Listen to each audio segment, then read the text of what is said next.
Pansamantalang di napapanood ang TV5 at mga TV channel ng Signal sa digital TV at cable dahil sa kasalukuyang technical difficulties. Habang tuloy-tuloy pa rin na mapapanood ang TV5, One Sport at RPTV sa sumusunod na platform.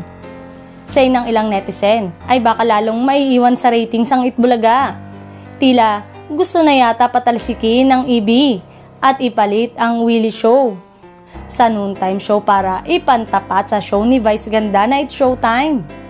Hands-on daw nga daw talagang TV host na si Willie Revillame para sa paghahanda sa bago niyang programa na ipapalabas sa TV5. Sa isang episode ng Christopher Minute kamakailan, iniulat ni showbiz columnist Christopher Min na lagi raw nasa set si Willie. Si Willie Revillame, naka-hands-on, ganyan siya palagi basta ginagawa na ang set ng kanyang programa.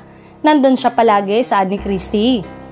Nagpapabili pa siya ng lechon, tapos sabay-sabay silang kumakain ng mga karpintero. Sa totoo lang, hands-on talaga siya, wika niya. Dagdag pa niya, dapat ganun talaga, pati dressing room niya, hands-on talaga siya dahil malapit na, ilang tulog na lang, gising na lang.